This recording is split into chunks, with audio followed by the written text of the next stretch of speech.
बिस्मिल्लाहिर्रहमानिर्रहीम अस्सलाम वालेकुम dear students, how are you? I hope you'd be fine. New Oxford countdown के अंदर आज हम एक्सरसाइज 8B के कुछ फर्दर क्वेश्चंस करेंगे। 5 तक हमने कंप्लीट कर लिए थे और इसमें हमने ये भी कॉन्सेप्ट समझ लिया था कि पेरीमीटर और एरिया में क्या डिफरेंस होता है। तो आज हमारे पास जो क्वेश्चन है उसमें हमसे कह रहे हैं on squared paper draw different shapes with in area of 8 squares each, 10 squares each, 3 squares each और 16 स्क्वायर्स ईच। आपने क्या करना है, आपकी जो पेपर होती है वो बॉक्सेस वाली ही जो है वो कॉपी होती है, उसके अंदर आपको कोई प्रॉब्लम नहीं है। अब आपने 8 स्क्वायर्स का पहले एक जो है वो शेप बनानी है, फिर 10 स्क्वायर से, फिर 3 स्क्वायर से और फिर 16 स्क्वायर से। अब देखिए, अगर हमने 8 स्क्वायर्स के साथ ड्रॉ करना है तो मेरे पास ये लाइंस वाली कॉपी है, ठीक है। तो इसके अंदर हम कैसे ड्रॉ कर सकते हैं, हम ऊपर से स्टार्ट करें 1 2, ठीक है, और इक्वल आपके पास होनी चाहिए क्योंकि स्क्वायर्स हैं तो all 4 side should be equal, ठीक है।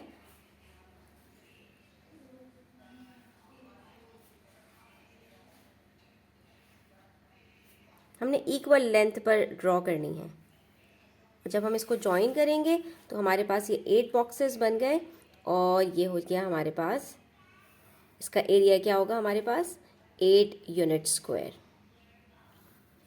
ठीक है। जब 8 बॉक्सेस हैं और हर बॉक्स 1 बाय 1 यूनिट का है तो इसका एरिया कितना होगा 8 बाय 8 यूनिट स्क्वायर। इसी तरह से अगर आपको 10 का बनाना हो तो इसके अंदर एक और ऐड कर दीजिए, ठीक है, तो वो आपके पास 10 यूनिट स्क्वायर का एरिया कंप्लीट हो जाएगा, ठीक है। बट आपने यहाँ पर शार्प पेंसिल यूज़ करनी है, रूलर यूज़ करना है, हाथ से नहीं बनाना, ठीक है, फ्री हैंड ड्राइंग नहीं करनी है। ये आप मैथ्स के अंदर शेप्स ड्रॉ करने हैं तो दिस शुड बी नीट, ठीक है। तो ये आपने इस चीज़ का ध्यान रखना है। इसी तरह से अगर आपको 3 स्क्वायर्स का ड्रॉ करना हो तो इक्वल लेंथ्स के ऊपर आप पहले यहाँ पर लाइंस ड्रॉ कर लें, ठीक है। उसके बाद उसको मार्क करके और 3 यूनिट्स पर आप इसको कंप्लीट कर लें, ठीक है।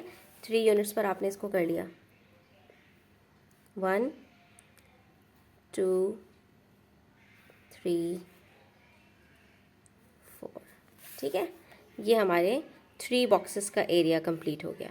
उसके बाद हमने 16 का करना है, इसी तरह से हम 16 का करेंगे। अब 16 का आप जिस तरह से चाहें आप ड्रॉ कर सकते हैं, इसके ना कोई हार्ड एंड फास्ट नहीं है, ठीक है। हम पहली लाइन के अंदर ड्रॉ करते हैं 7, ठीक है।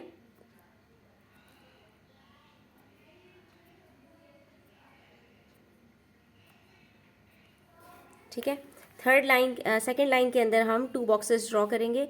फर्स्ट लाइन में हम सिर्फ एक बॉक्स ड्रॉ करेंगे। इस तरह से देखो हम यहाँ पर इसको कंप्लीट करने की कोशिश करेंगे।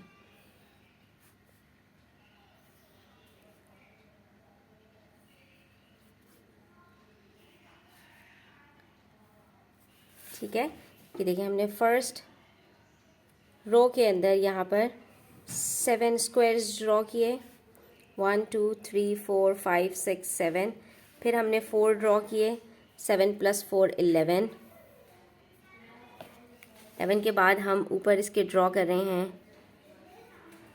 12 13 14, ठीक है, और ऊपर हम 2 और ड्रॉ कर देते हैं 15 एंड 16, ठीक है।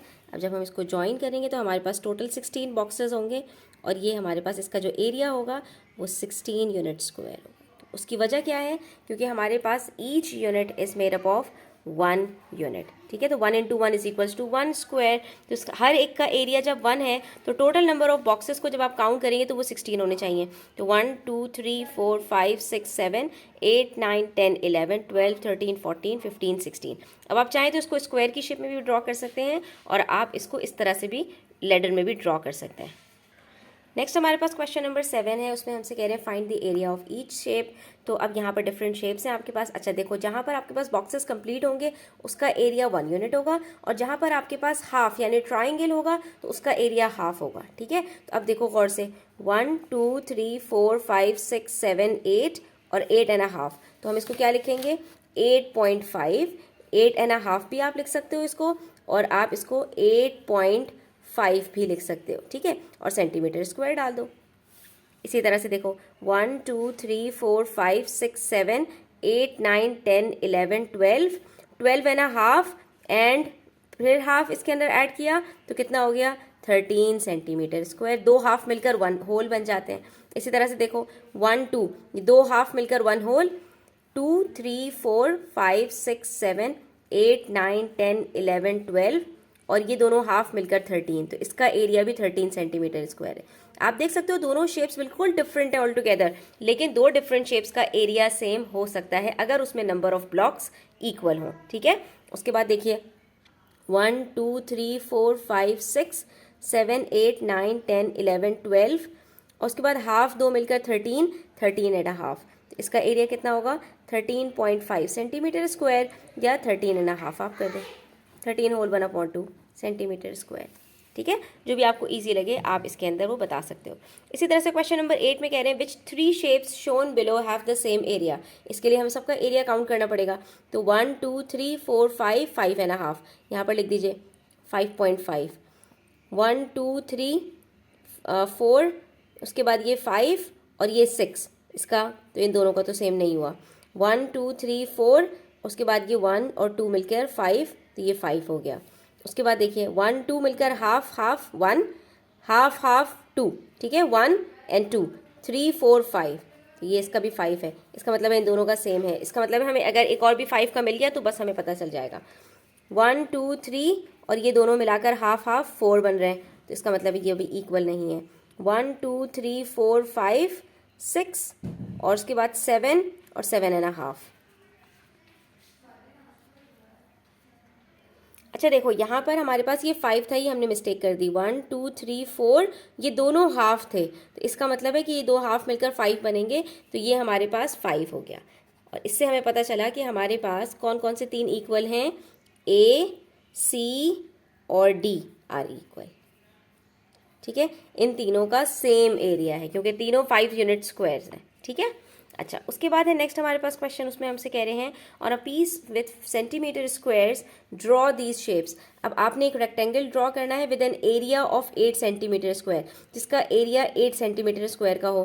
तो अगर हम 4/2 का ड्रॉ कर लेते हैं, यानी 4 की लेंथ करते हैं और 2 की जो है वो ब्रेथ करते हैं, तो 4 2 8 होता है और हमारे पास 8 सेंटीमीटर स्क्वायर, यानी कि हमें 8 स्क्वायर्स ड्रॉ करने होंगे उसके अंदर। Any shape with an area of 10.5 centimetre square, I square with an area of 16 centimetre square. 16 का मतलब है 16 का स्क्वायर रूट क्या होता है 4, 4/4 का स्क्वायर ड्रॉ करना है हमें यहाँ पर। अब rectangle with an area of 15 centimetre square, अब एक रेक्टेंगल ड्रॉ करना है जिसका एरिया 15 सेंटीमीटर स्क्वायर हो, जिसके अंदर 15 स्क्वायर्स हों। तो अब इसको कैसे ड्रॉ करेंगे, चले देखते हैं। अब ये देखिए हमारे पास जो रेक्टेंगल है, इसके अंदर हमने इसके अंदर जो नीचे वाली साइड थी उसके अंदर भी 4 ब्लॉक्स ड्रॉ किए, ऊपर वाली ब्लॉक्स में भी 4 ड्रॉ किए, तो ये हो गया हमारे पास 4 सेंटीमीटर बाय 2 सेंटीमीटर का। ठीक है, और इसका एरिया हमारे पास कितना आएगा 8 सेंटीमीटर स्क्वायर, क्योंकि कितने बॉक्सेस हैं 1 2 3 4 5 6 7 8। ठीक है, उसके बाद पार्ट 2 में हमें कोई सी भी एक शेप बनानी थी जिसका एरिया हमारे पास 10.5 सेंटीमीटर स्क्वायर हो, 10.5। ठीक है, 10 और हाफ का क्या मतलब है कि 10 हमारे पास फुल स्क्वायर्स हो, तो 1 2 3 4 5 6 7 8 9 10। हमने क्या किया, यहाँ पर हमने सबसे पहले एक लाइन ड्रॉ की 5 सेंटीमीटर्स की। ठीक है, और आप देख सकते हैं कि ये बॉक्सेस 1 सेंटीमीटर ईच के हैं। ठीक है, फिर हमने उसके नीचे भी 5 सेंटीमीटर्स के 5 बॉक्सेस ड्रॉ किए और उसके बाद हमने लास्ट लाइन के अंदर एक ट्राइंगल ड्रॉ कर दिया, तो ये 10.5 हमारे पास इसका एरिया हो गया। ठीक है, अब हमने एक स्क्वायर ड्रॉ करना है 4 सेंटीमीटर्स का, तो वो भी हम इसी तरह से ड्रॉ करेंगे। अब क्योंकि ये हमारे पास 4/4 का होगा, तो इसके अंदर हर लाइन में हमारे पास 4 स्क्वायर्स होने चाहिए। तो 4 सेंटीमीटर की लाइन हमने इस तरह से ड्रॉ की और उसके बाद 4 सेंटीमीटर्स की लाइन ही हम नीचे की साइड पर ड्रॉ करेंगे। ठीक है, और मार्क्स भी लगाते जाइए ताकि आपको यहाँ पर लाइंस को ज्वाइन करने में फिर प्रॉब्लम नहीं होगी। ठीक है,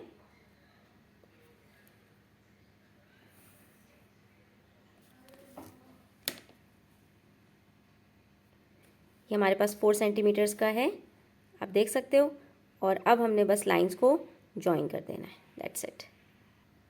आप ये देख सकते हो कि हमने यहाँ पर जो स्क्वायर्स ड्रॉ किए तो वो 4 बाय 4 सेंटीमीटर्स के हैं। 4 सेंटीमीटर्स की लेंथ है और 4 सेंटीमीटर्स की ही ब्रेथ है। टोटल 16 स्क्वायर्स है, तो इसका एरिया हमारे पास क्या होगा, 16 सेंटीमीटर स्क्वायर। उसके बाद हमने रेक्टेंगल ड्रॉ करना है 15 सेंटीमीटर स्क्वायर का। तो अगर बच्चों हम 7/2 का या 4/3 का ड्रॉ करें तो वो हमारे पास 14 सेंटीमीटर स्क्वायर होगा। तो हम यहाँ पर देखो ड्रॉ करके देखते हैं।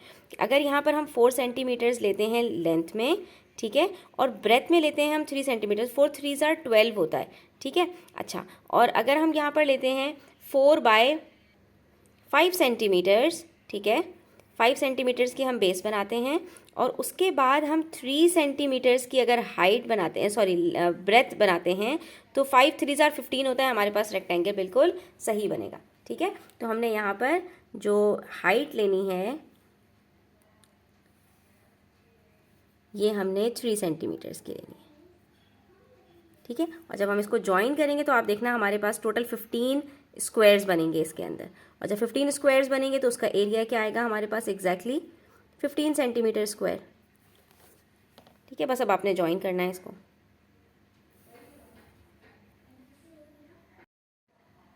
तो देखिए ये हमारे पास रेक्टेंगल भी बना है और रेक्टेंगल के अंदर हमारे पास टोटल 15 बॉक्सेस भी हैं। तो ये 5 सेंटीमीटर बाय 3 सेंटीमीटर का हमारे पास जो रेक्टेंगल बना है इसका एरिया हमारे पास क्या होगा, 15 सेंटीमीटर स्क्वायर।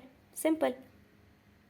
तो बच्चों अब आपको ये बात समझ में आ गई होगी कि हमने जो रेक्टेंगल है या किसी भी शेप का एरिया है वो कैसे कैलकुलेट करना है। उसकी लेंथ को ब्रेथ से मल्टीप्लाई कर देंगे तो हमारे पास एरिया आ जाएगा। तो हमारे पास अगर लेंथ 10 सेंटीमीटर है और ब्रेथ 7 सेंटीमीटर है तो एरिया कितना होगा, 10 7 आर। एरिया हम कैसे निकालते हैं, A is equals to length multiply by breadth, ठीक है। तो हम क्या करेंगे, 10 मल्टीप्लाई बाय 7 करेंगे and the answer would be 70 centimetre square. तो बेसिकली आपने सिर्फ लेंथ और ब्रेथ को मल्टीप्लाई करना है और आपका एरिया कैलकुलेट हो जाएगा। 21 इंटू 5, तो 25 आर 100 होता है। 21 into 5 is equals to 105 metre square. जो भी यूनिट दिया हुआ होगा बस उसके ऊपर आपने एक स्क्वायर लगा देना है। 18 को मल्टीप्लाई करना है 9 से, तो 18 10s आर 180 होता है। 180 में से 18 को सब्ट्रैक्ट कर दो तो आपके पास क्या आंसर आएगा, 162। बस अब हम यहाँ पर इसी तरह से 35 को 6 से मल्टीप्लाई करेंगे। तो आप यहाँ पे 35 को 6 से मल्टीप्लाई करके चेक कर लो, आपके पास आंसर आएगा 210 और ये हो जाएगा 210 मीटर स्क्वायर। बस इस चीज़ का ध्यान रखना है कि लेंथ और ब्रेथ को मल्टीप्लाई करने के बाद जो यूनिट है ना उसके ऊपर पावर स्क्वायर की लगेगी, ठीक है। अच्छा जी, उसके बाद है हमारे पास use the formula to work out the area of following square. Square का फार्मूला भी यही होता है, मगर उसमें आपको सिर्फ लेंथ क्यों दी हुई होती है, क्योंकि यहाँ पे लेंथ और ब्रेथ बराबर होती हैं। तो हम यहाँ लेंथ को लेंथ से ही मल्टीप्लाई कर देते हैं, ठीक है। तो 13 मल्टीप्लाई बाय 13 आंसर आ जाएगा 169 सेंटीमीटर स्क्वायर। इसी तरह से 40 मल्टीप्लाई बाय 44, 4 आर 16 और 0 0, तो 1600 सेंटीमीटर स्क्वायर। 17 मल्टीप्लाई बाय 17, तो 17 का आपने स्क्वायर निकाल लेना है। 17 का स्क्वायर होता है 289 सेंटीमीटर स्क्वायर। और इसी तरह से 12 मल्टीप्लाई बाय 12